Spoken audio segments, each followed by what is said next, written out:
Bonsoir Pierre-Henri Chuet. Bonsoir. Merci à vous d'être avec nous. Vous avez été pilote de chasse dans l'aéronavale française, auteur du livre Au-delà du cockpit. On l'a vu à quel point ça s'est passé dans les airs. D'abord aujourd'hui avec un certain nombre de bombardements, un certain nombre de survols du sol ukrainien. Qu'est-ce que vous avez compris de ce qui s'est passé aujourd'hui dans le ciel ukrainien? Exactement comme le disait le général, le plan de l'armée russe a déroulé. C'est-à-dire dans un premier temps, on va faire des frappes en profondeur et ensuite derrière, on va prendre de vitesse son adversaire.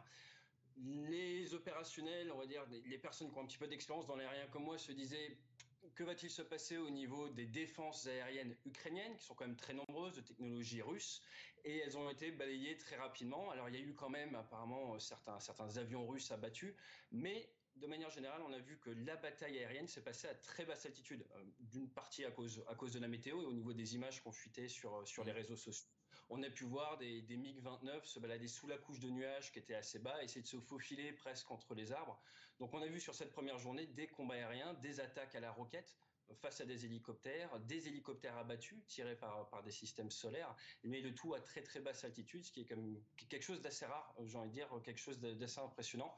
Mais le plan a parfaitement fonctionné. On voit tous les systèmes solaires ukrainiens qui ont été touchés. C'est ce qui s'appelle la SEAD, Suppression of Enemy Air Defense, et quelque chose qui a été apparemment très bien réalisé par l'armée russe. Mais ça veut dire que c'est une première phase, pardon.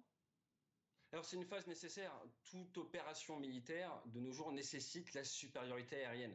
Les Russes ont cet avantage d'avoir une très grosse puissance aérienne, mais il fallait qu'ils puissent l'utiliser, rentrer dans le pays, pouvoir mettre leurs pions, si on peut dire, et ensuite derrière pouvoir éventuellement acheminer des hommes, acheminer du matériel, acheminer des munitions. Donc la première phase était celle de récupérer la supériorité aérienne. Je pense que demain, si ça n'a pas été terminé aujourd'hui, ils vont l'avoir. Alors la problématique, c'est quoi?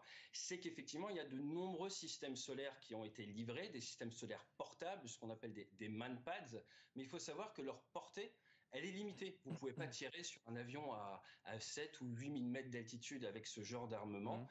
Et à partir de là, je pense que l'objectif des Russes était de détruire tous les gros systèmes solaires le plus rapidement possible, de manière à pouvoir après travailler, amener du matériel et également, si besoin, faire du bombardement depuis la moyenne altitude. Un petit peu ce que faisaient les Occidentaux en Irak. Reste avec nous, Pierre-Henri Chuet, général des Portes. C'est un des avantages pour les Ukrainiens d'avoir du matériel russe?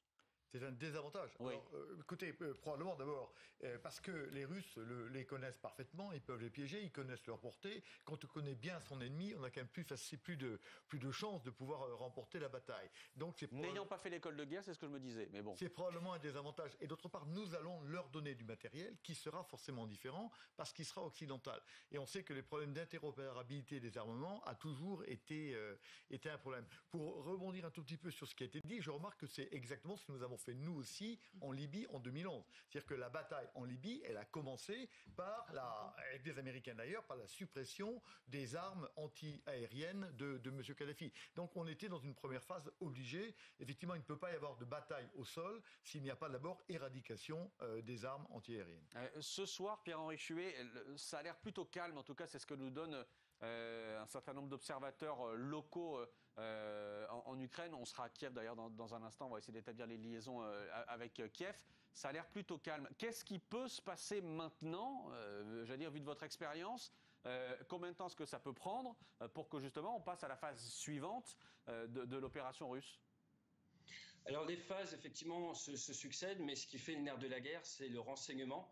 C'est bien de pouvoir frapper, encore faut-il savoir où frapper de manière précise. Donc je pense qu'après ce premier push, cette première rentrée initiale, là les opérationnels essayent de se reposer un petit peu, les mécaniciens travaillent dur, repréparent tout le matériel, reconditionnent le matériel, et c'est les officiers renseignement qui sont en train de traiter les informations qu'ils ont pu collecter pendant la journée, de manière à pouvoir attaquer demain, ou d'ailleurs je crois que la météo sera assez bonne, sur des bonnes bases et pouvoir terminer le travail. Parce que je pense que dans une opération comme ça, les Russes se sont sûrement fixés un délai assez court pour réussir à avancer, prendre tout le monde, y compris l'Occident de vitesse.